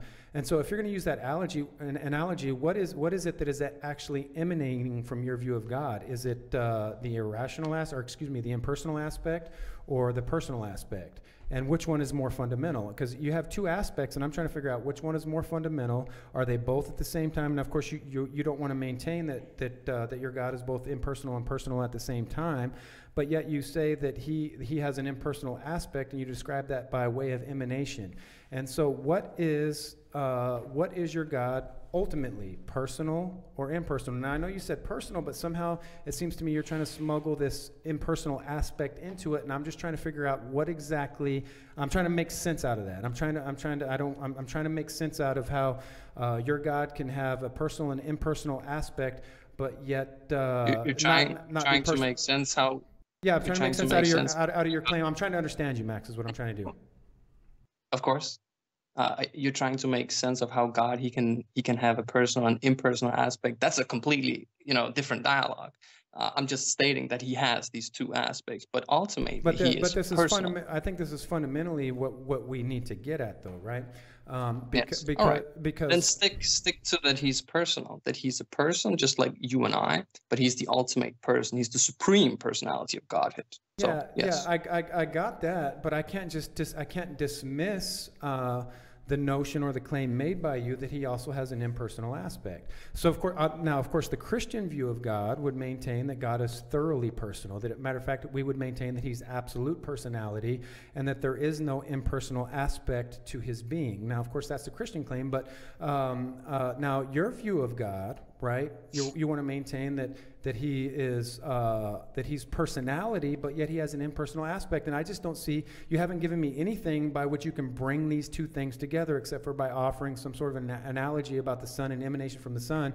And so I don't want to just allow you just God says God. Well, if I could interject, well, God, he says so. And that's my precondition. So you're going to yes. So you're going to make an authority claim. So you're going to. Of course. Okay, fair enough. Okay, so let me see if, and I don't want to misrepresent you. So essentially, what you're saying then is God is personal. He has a personal aspect and an impersonal aspect, and you don't know how these two things come together, but that's what your scriptures say. So that's what you maintain. So is that fair? It's fair, yes. Okay, so then let me ask the next question. Still sticking with the metaphysic, the espoused metaphysic that you maintain as a Vedic, is ultimate reality then rational or irrational? It's the same question, nuanced differently. If ultimate reality is rational or irrational? Yeah, is it, on your worldview, is rationality ultimate or is irrationality ultimate? Because it seems to me that if you have, in your metaphysic, if you have a God that has a personal aspect and an impersonal aspect, well then what follows from that is the idea that you have a God that is both rational and irrational at the same time as well. Now again, I don't want to misrepresent you. I want to give you an opportunity to explain that, but it seems to me that it's rational. That is the implication. No, it's rational. Okay, so explain to me then, so I can try to understand you, how your God can have a personal aspect and an impersonal aspect, and be thoroughly rational. Because God, he can, because, well, go ahead. If I can interject. Sure. Without being interrupted, that would be like good. Because God, he can maintain rationality everywhere. And simultaneously have an impersonal aspect that is revealed in the scriptures. So is the impersonal aspect of God rational or irrational? It is also rational. Okay, so impersonality, non-personhood is rational? Of course. The energy that you're sitting by, the table, your computer, your microphone, your hat, your earphones, these are all parts of the impersonal energy of the supreme personality of Godhead, which is non-animated. Okay. So everything around us is kind of rational. So this impersonal energy, you cannot say that it is not rational, because that itself would be irrational. Okay, so that leads to the next question then. Is reality ultimately one?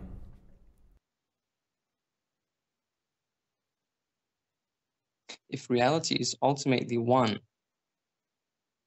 Could you be more specific? You mean? Is there an ultimate distinction in reality? I'm talking about on your metaphysic, Yes. do you maintain a Yes. monism or some sort of a dualism? Well, reality, ultimate reality, What is the one. Yes. Okay, so ultimate reality is ultimately one. So is there any real distinction between me and you, Max? See, the thing is that when I say ultimate reality is one, I'm answering to that there's difference between reality and illusion. So maybe I didn't answer correctly. So is the distinctions that we have in our human experience, is that illusion or is that reality? I'm trying to understand this. You brought in the concept of illusion. Yes. And so our distinctions are illusion? What we are experiencing now is not illusion, but it is temporary. So it is a kind of illusion, although it is not. Just like a dream, you could say that a dream is an illusion, right? Because it is temporary. So whatever is temporary, it is also kind of like an illusion, although we're actually present there. So it's an illusion, but it's not an illusion at the same time in some sense? Well, I would say that it is temporary existence for the soul, which is what the Vedas describe. So I'm sorry, I don't mean to talk over you, Max. I wanted you to finish your sentence. But so ultimately, is there any real distinction between me and you? Or yes, there's difference. Yes. So ultimately, there is a distinction. So if there's ultimately a distinction in reality, then how is it that reality is ultimately one? Then that's confusing to me. Qualitatively, you and I are not different. So in that sense, we're kind of one. We're both souls of God. We're both conscious. So qualitatively, there's no difference. Individually, yes, there's difference. We're different persons. We don't think the same thoughts, and so on. Is human nature fundamentally temporal or eternal? It is temporary in the material world. We have to keep to the what do you call it in English? We have to keep to the factors which we are presented. We're presented with birth and death. So nothing is eternal where something is born. In the material world, everyone is born, therefore not eternal. But the living force within the body, it is eternal, and it is also it also has its original eternal form. So when you're saying that something in the material world can be eternal, I mean something material, well, that's nonsense. If that's what you claim, I'm not saying you're claiming, but if it's what you claim, that is nonsense. That's not our claim. I was trying to find out if that's your claim. No, that's not my claim. Okay, so it sounds to me like you're saying, in one sense, human nature is in fact eternal, but then in another sense, human nature is in fact temporal. Is that right? Well, the human form is the form of God. So that form, that nature, is eternal. Yes, but because we're in the material world, it is not so. So for us, it is not. Is there a deified aspect to human nature? In other words, is there a divine aspect or property to human nature? Yes. Okay, so would it be a fair statement to say that on your worldview, you believe that you're God? In some sense. So okay. So is the divine aspect to human nature? What is the distinction between that and your concept of God then? Can you rephrase the question? Yeah, I'll try again. So you said human nature has a divine aspect to it, right? Yes. Okay. Now. Well, I guess let me try to be more clear. On your view, is human nature, metaphysically speaking, divine in some way? Yes. Okay. So then, what then is the distinction between the divine nature, metaphysically speaking, of human nature and your concept of God? That's the question.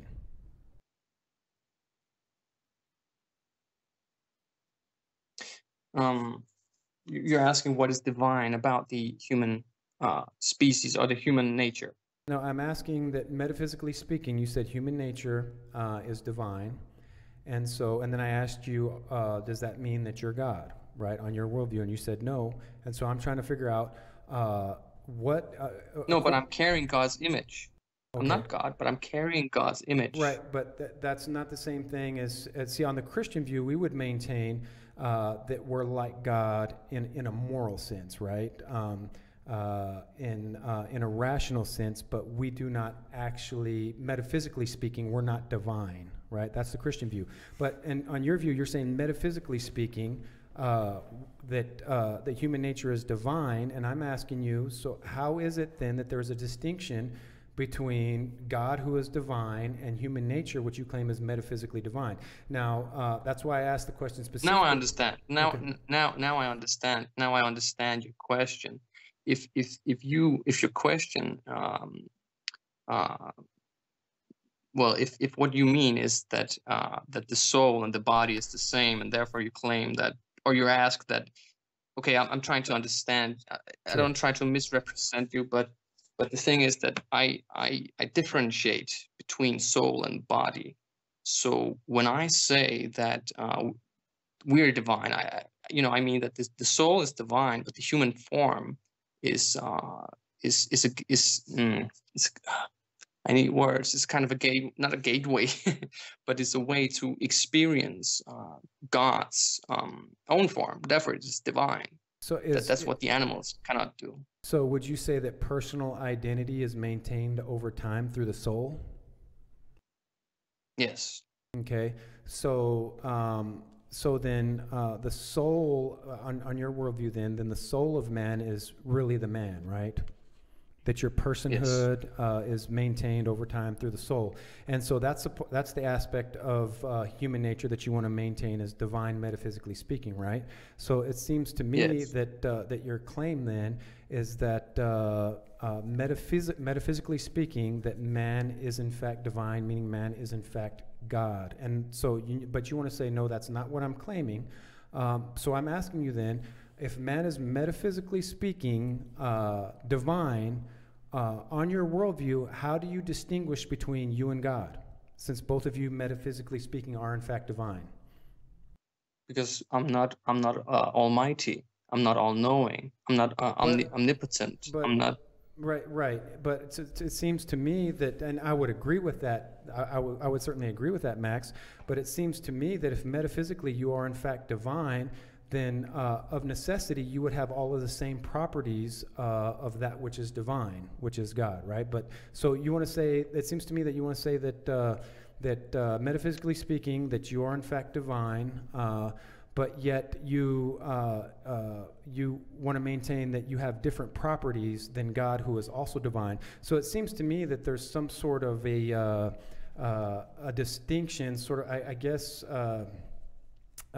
some sort of like equivocation taking place here, by which you define divine in two different ways. And so it seems to me that doesn't comport when you say that man is metaphysically divine. I don't think that, rationally speaking, that you can then ascribe different properties to the nature of man than you can to the nature of God, unless you say that man is divine in some other way other than metaphysically speaking. Do you understand? And so that's why I don't understand. That's why it seems really confused to me to say that man's nature, metaphysically speaking, is divine, but man nevertheless has different properties from God, who is also metaphysically speaking divine. And so it seems to me that you want to use... Not different properties. That I have not said different properties. Well, you can use the word... Well, you can use... I'm not jealous for the word. You can use the word. You can use the term attributes if you like. I mean, you said that I'm not omnipotent, I'm not all-knowing, these sorts of things, right? In other words, you want to ascribe different properties to yourself. You can call it non-omnipotence if you want. You can call it, whatever you want. You can call it non-omniscience, for the lack of a more sophisticated way of explaining it. But nevertheless, if you don't like the word properties, but you can God reveals. But God reveals, but God reveals everything to us almost. I mean, he revealed the absolute truth, so therefore we are capable of knowing almost everything basically, because God reveals everything. And we'll get to that. We'll get to that in a minute. But what I'm trying to get to the heart of is that on the basis of your worldview, it seems to me that you have an ultimate personalism and impersonalism, an ultimate rationality and irrationality. Now, I know you deny these claims on their face, but what I'm saying is that based on your explanation, based on the explanation of your particular Vedic metaphysic, what I'm saying is that those that the claim that you don't maintain that reality is ultimately personal and impersonal, I'm saying that just doesn't seem to fly. It seems very confused to me. And the same thing with the idea that man can be metaphysically divine, but yet have have something other than divine attributes. To me, that just doesn't make sense either. It seems to me that there's some sort of, it seems to me that inherent, let me finish and I'll let you talk, Max. It seems to me that inherent, fundamental to your very worldview is just sort of like this this repeated contradiction at every turn. And I don't mean that personally towards you, Max. I'm just saying, rationally speaking, it seems to me that your worldview affirms, and I know you don't personally affirm that, like I said, on the face of it, you want to deny it, but it seems to me that me trying to follow your particular metaphysic out consistently, it seems to me that for you, reality is ultimately personal and impersonal, ultimately rational and irrational, ultimately that man is ultimately divine, yet has non-divine attributes. So it seems to me that none of these things comport with each other. As a matter of fact, they seem to be very contradictory to me. All contradictions are united in God, so that's also revealed in the scriptures. That's what I add. That's go ahead. Well, you have talked, so now it's go ahead, Max. My turn. Go ahead. In the Bhagavad Gita, it is clearly stated that all contradictions is possible in God. Nothing is impossible for God to maintain or do or anything. So you may point at my philosophy and you may say, oh, this is contradictory to another thing in the philosophy. But the thing is that in the philosophy it's said that all contradictions can be united in God and not in anything else, of course.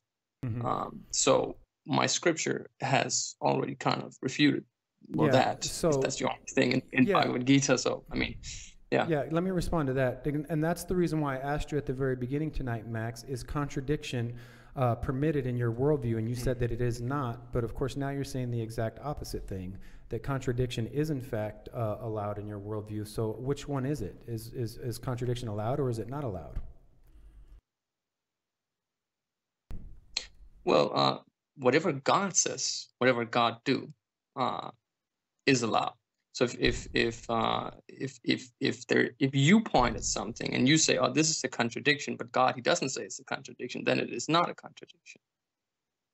Got it. I mean, that seems arbitrary to me. But did you want to say something? But I think Joe wants to say something. Yeah, so based on your worldview, is it possible for God to do something contrary to his nature? God, he can do anything. As soon as you assume that God, he cannot do anything, you don't have a very advanced understanding of God. His nature is unlimited. There's nothing that is impossible. There's nothing that he cannot do at any point, any time.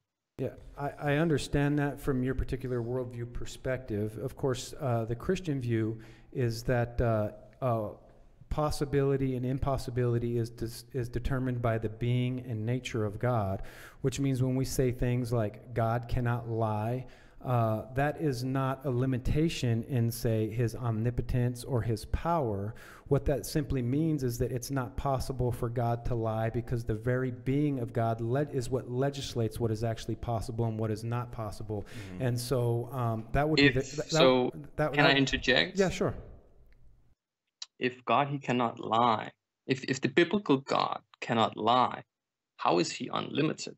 I just explained that, but I'll say it again. I said the being of God legislates what is actually possible and not possible, right? The being and the nature of God. And so a sort of like finite understanding or imposition of what is possible and what is not possible with respect to ultimate reality to me, it seems that it's simply trying to superimpose a finite understanding of possibility. Or in other words, it seems to me that you want to legislate what is actually possible, ultimately speaking. And what we're saying is that the being and nature of God is what actually legislates possibility. And so when we say that God cannot lie, what we're saying is that the kind of God he is, his very being, his very nature, makes it impossible for him to lie, because it would be completely contrary to his character. And so what we're saying is that you and I have a fundamental different understanding of the nature of possibility, which is rooted in our metaphysical outlook. And so that I agree to. And so at any rate, so let's do you want to shift gears, Max, and we can talk about the subject matter at hand, the moral status of the biblical doctrine of hell. I would like to say, by way of summary for our listeners, again, that it seems to me that at every point that we've mildly pressed concerning your metaphysical outlook and your worldview, it seems to me that you have two aspects that, rationally speaking, are irreconcilable. And of course, you at each point have fell back on an authority claim, and then of course, at one point you said that contradiction is not allowed. And then you say contradiction is allowed, that you have personal and impersonal aspects that are part of the nature of God. That was part of the nature of God. I said to God, there's no such thing. Yes, yeah. Well, and of course, okay. you explain these things simply by making authority claims based on your scriptures. Okay, so I just for way of summary. Now then, I would like to shift gears and talk about our subject, because this is what we put out there, and I know people want to tune in there and they want to hear about this particular discussion. But you have made the claim, and of course, now here, again, I've read, a little bit of your online engagements. I mean, I think there's like 150 comments or something on every one of his and posts. I simply didn't have time to go through and read all of this, all the things. But of course, my now I got banned. Yeah. Oh, did you get banned? Sorry to hear that. Yeah, that's unfortunate. But we're not of course we're not moderators of the group, and so I particularly don't. I don't. Yeah, I don't particularly have an issue with the discussions, but of course it did seem to me that there was a certain unwillingness by you to engage in the rational arguments that were presented to you. And I went through and I read some of the stuff, and it seems like some of the arguments that were presented to you that you did not deal with them at all. And so, of course, given your worldview, I can understand why, but it does seem, and of course, this is not a moral indictment against you, Max, and so I don't want you to take it that way, but it does seem a little bit disingenuous to not even attempt to engage the arguments that are presented to you and to sort of put forth this sort of straw man representation of the biblical doctrine of hell, and then simply dismiss it as immoral, and then. So are you going to talk about something from a Facebook group, or are we gonna have a dialogue? That's what I'm getting to, Max. Max is probably tired. I'm trying to set up the dialogue, and so please don't misunderstand me. And so can I give it my best attempt to try to summarize your argument, and then you can straighten me out afterwards? Sure. Okay, so it seems to me that your first premise is that the biblical doctrine of hell is immoral, because to inflict eternal harm on someone for committing temporal sins would be, as you quote it, or as you say, to use your term, unnecessary harm, and therefore it is immoral. I mean, after all, God, if he's all-powerful, he could mete out some sort of punishment that would be more suitable to the crime committed, sort of like the idea of reformation. Does that sound fair for your first premise?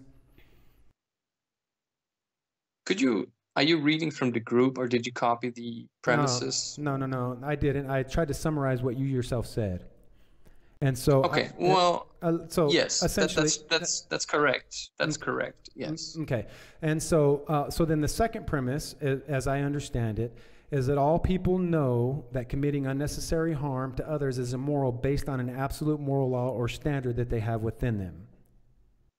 Correct. Okay.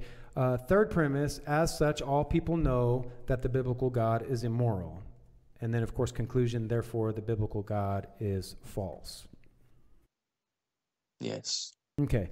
So given that as a summary of your argument, of course, I would argue, and then I'll give you a chance to respond, that your first premise is false. I would say it's fallacious in that it is a straw man argument because your claim is simply inconsistent with the biblical doctrine as presented, what the Bible claims for itself and what Christians have always maintained. And secondly, I would argue further that what is behind your second premise is also false, in that the Vedic metaphysic cannot support the concept of absolute moral law because it is void of absolute personality. Now, I know that you want to maintain absolute personality to some extent, but I would be glad to argue that point with you.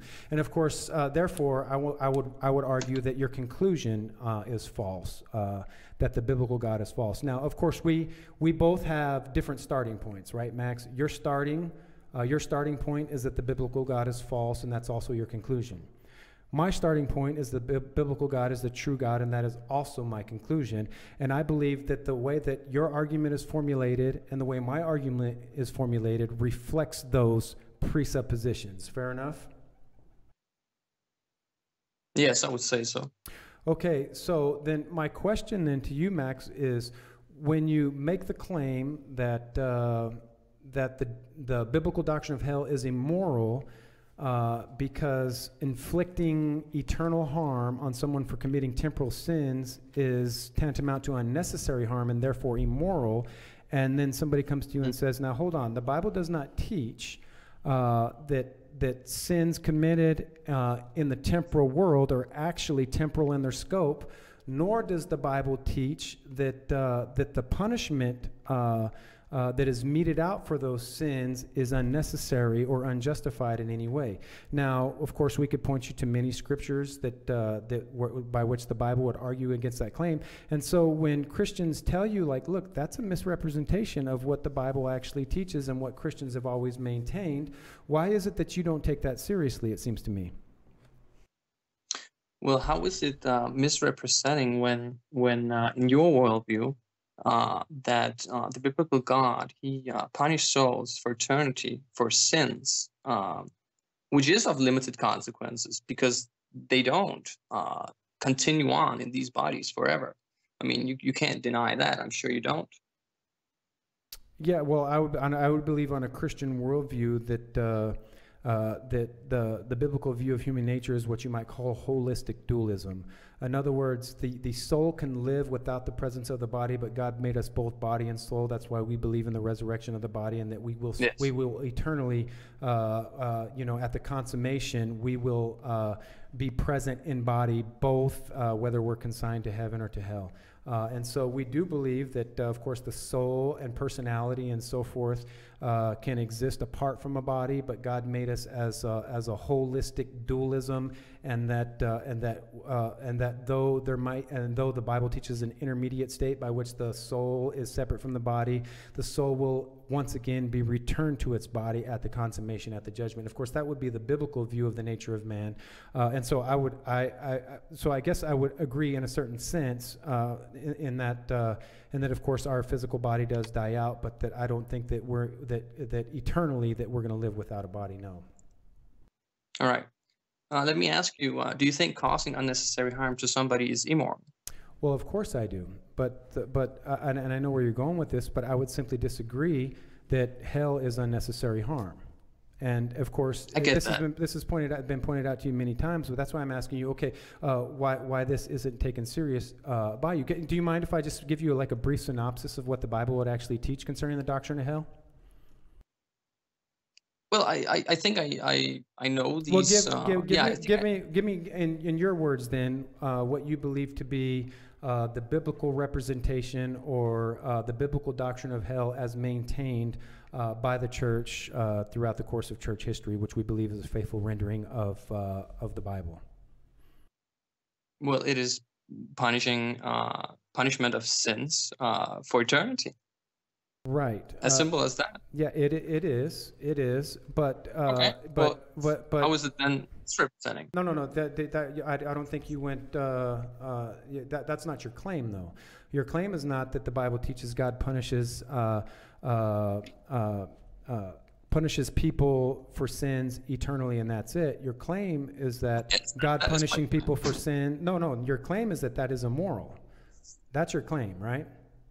Yes. So yes, I mean, if that's part of the claim. Yeah. So if that's all we say and nothing more, then I would say that you have you have a correct, accurate understanding of the Bible, that God punishes people for sin eternally. Then but the next. Right. Go ahead. Okay, so if we could move on, because then the Bible teaches indirectly that it's okay to cause unnecessary harm, such as the eternal punishment by the biblical God. Give me some biblical references by which the Bible says it's okay to cause unnecessary harm.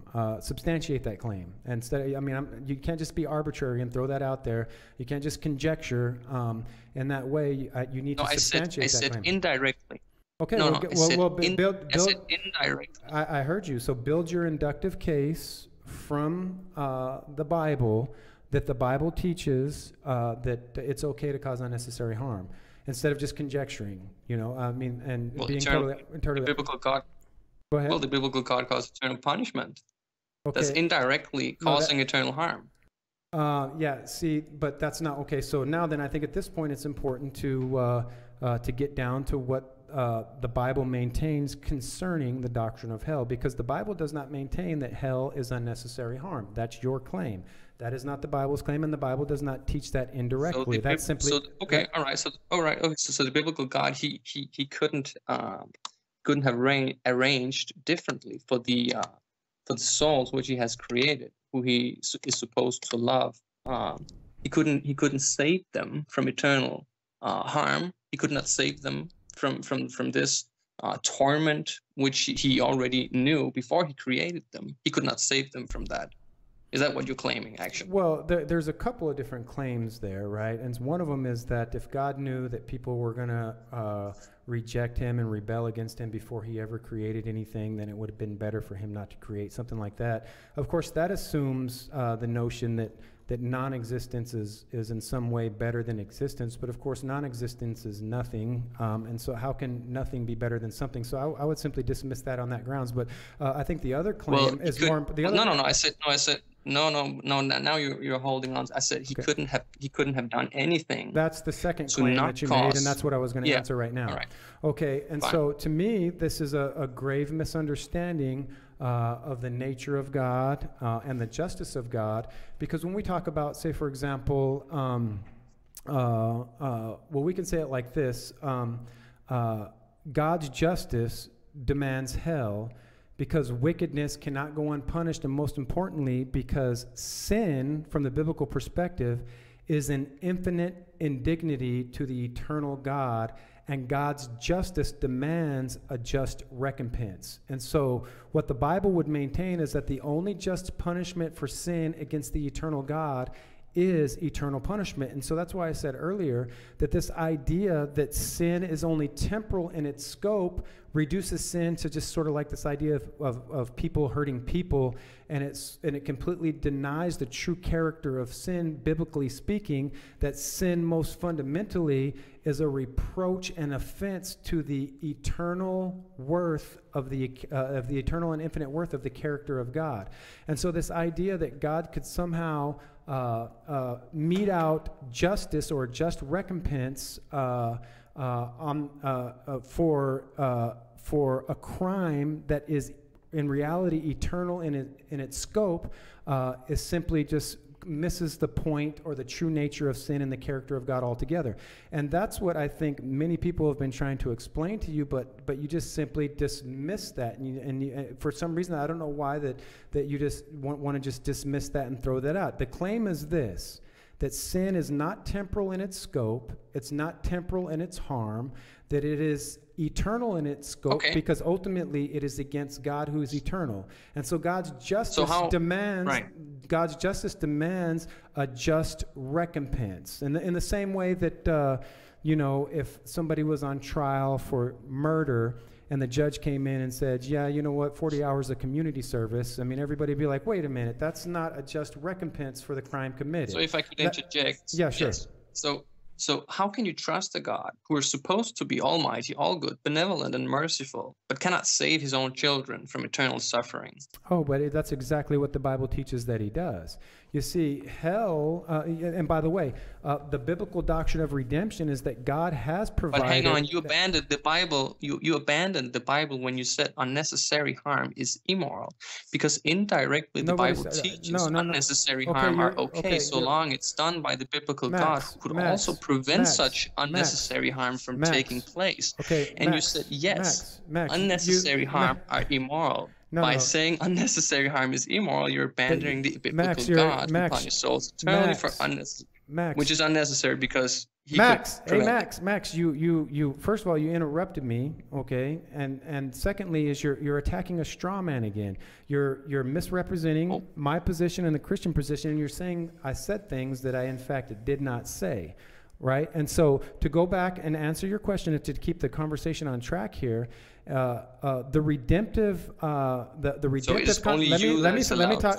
No, Max, you interrupted me. I was going to give you an answer to an assertion that you made, and the assertion was that if God is omnibenevolent and all loving and merciful and all these sorts of things. The assertion essentially was that's inconsistent with the doctrine of hell, and I was going to answer that. All right? So let me answer it then.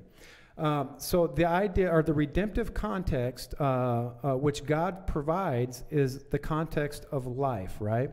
The Bible teaches that God is all merciful, that he is all loving, that he commended his love towards us, and that while we were yet sinners, Christ died for us. Christ died as a propitiating sacrifice to satisfy the justice of God, to satisfy the judgment and wrath of God that was against us because of our sins, and that God extends mercy, extends the offer of mercy and grace and forgiveness through Jesus Christ, and God has in fact provided a way by which to deliver his children from eternal damnation. And so you said a moment ago that, well, if God has all these things, why can't he provide a way? Max, God did provide a way. And by the way, hell is not a place where people who desire mercy end up. Hell is a place for those who reject mercy, who refuse to receive mercy, who reject God's love,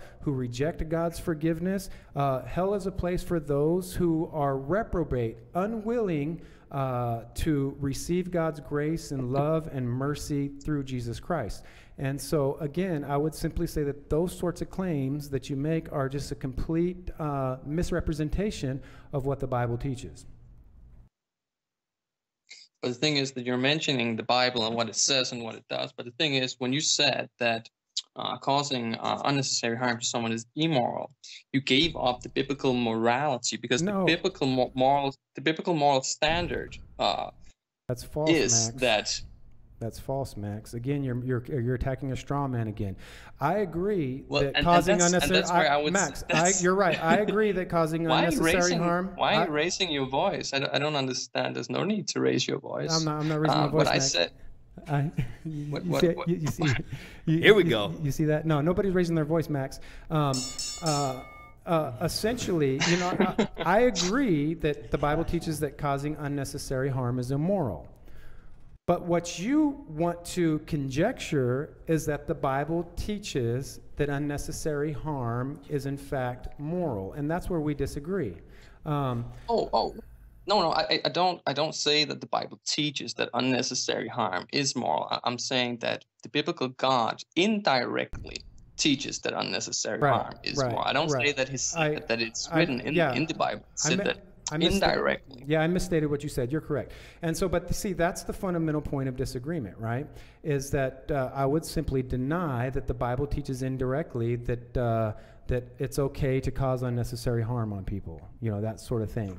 And but for some reason, and you've been told this not just by me, but by many people, But it seems to me you always fall back on this straw man. You say, no, this is actually what the Bible teaches. And I just gave you a host of biblical reasons in order to point out that is in fact not what that is. No, Max. See, that's an assumption. When you say I gave up, when you say I gave up the idea that God is moral and this sort of thing because I admitted that causing unnecessary harm is immoral. That's simply false. That's a misrepresentation, because you see, I disagree that the Bible teaches indirectly that it's okay to cause unnecessary harm. I agree that then causing you're suppressing the truth and unrighteousness. In what? Say that again. In what? Unrighteousness. Okay. Then you're suppressing the truth and unrighteousness if you deny that the Bible indirectly teaches that causing eternal harm is unnecessary, because the Bible it teaches indirectly that causing unnecessary harm is moral indirectly. Remember this. Okay, so yeah, and see, that's where we disagree, Max. And it seems like you just can't move past that particular point. And I would say, I would say that you're suppressing the truth and unrighteousness, and I would ask you to give up the biblical moral standard, because it's not compatible with your internal moral standard, which is identical with the absolute moral standard in all beings. So yes, that's my argument. Did you and go ahead. So from and I don't know, you kind of cut out there a little bit, but did you just say the internal moral standard that is inside us? Yeah, I'm saying that the absolute moral standard is within every living entity. So our moral we all have the absolute moral standard within us. That's why everyone knows what is moral and what is immoral by nature, because God, he provides everyone with this absolute moral standard. That's how we can know that the biblical God is not God, because his moral standard does not match with the absolute moral standard within us. Yeah, see, here's the issue with that though, Max. You've made this assertion several times, but you haven't given any biblical precepts to back it up. You said it's indirectly. Where are you finding this information? What information have you gathered together to come to the conclusion that God is immoral because of your opinion? Essentially. No, it's not my opinion. Then where's your according to the support? Yeah, where's your support? Of God. But that's not what you're quoting, right? That's not. You're quoting. That is not what you're quoting. You're quoting, according to the Supreme in your worldview, the Supreme Personality of God is Krishna, right? That's not the Bible. So that's not what you're quoting. Right. When you look at different verses from the Bible, there's talked about eternal. Yeah, hang on. Just give me a minute, because I can't remember all those verses. Hang on. Yeah, sure. I'll have to look some up, because I can't remember all of it. I just know that eternal punishment is there. And I have looked them up, but yeah. Okay, well, we'll give you a pass on that for now, but we got to start winding down here over the next 5 minutes or so, because we got to shut down at 9:30 our time.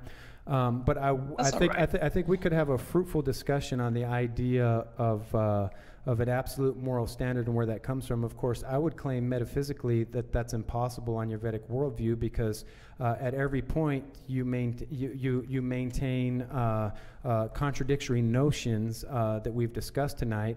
And I don't think that you can, on the Vedic worldview, and I don't think the Vedic scriptures would support this, that reality is ultimately personal. And if reality is ultimately non-personal, and of course I would challenge you, and you can do this on the Facebook feed, and we can continue to have dialogue over the comments. I would challenge you to, on the basis of your own scriptures, show that reality is ultimately personal rather than impersonal, and I don't think you can. I do think that you would point to some of what you would call personal language or personal aspects, but we're ultimately speaking, ultimately speaking, metaphysically speaking, reality, according to your scriptures, is impersonal, therefore amoral. Therefore, your worldview cannot support any sort of an absolute moral standard inherent within people. Now, I would certainly, I'll give you the last word on that note, but I think that would be a good point of departure for us to continue a discussion, maybe on the message feed and this sort of thing. But I will say before I give you the last word, Max, that I really appreciate the civility in which this conversation was conducted tonight. You've been a real class act, and I appreciate it. We all appreciate it very much, and I think that if we can continue to have these sorts of civil discussions, that they can be fruitful. So I appreciate it. So I'll give you the last word, Max, and then we're going to get out of here tonight. Yes, repent, read Bhagavad Gita, become a devotee of Krishna. That's all I have to say. All right, appreciate it, Max. We'll keep the conversation going. Hey, appreciate you staying up all night. I know, what is it, like 6 o'clock in the morning there or something like that? Yeah, it is. All right. 6:30. Take a nap, man. Take a nap. All right, appreciate you staying up for the discussion. Hare Krishna. All right. Hare Krishna. Thanks, Max. Hare Krishna. Yeah, there you go. And that's all, folks. Yes. Is that some new stuff? That's a new sounder. All right, that's an additive. Okay, congratulations. Is that one of those sounders that It's we been on there for a didn't while. have? Yeah. Oh, has it really? Yeah.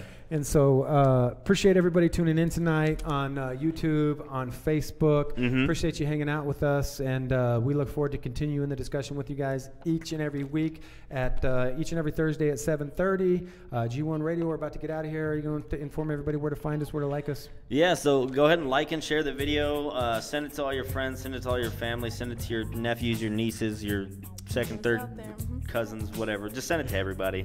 Everybody on Facebook has at least 200 friends. Just send it to them and get it out there. YouTube, we're on YouTube, G1 Radio. We're on Facebook, obviously, at the Glorious One Christian Center Facebook page. We're on iTunes. We're on what else are we on? We're on a bunch of stuff. Just look up G1 Radio and you're bound to find us. All right, on behalf of Hawaiian Sugar, Prime Time, the Cookie Crumb Assassin, and Kiki the Boo Boo Bear, G1 Radio out, Sola Deo Gloria.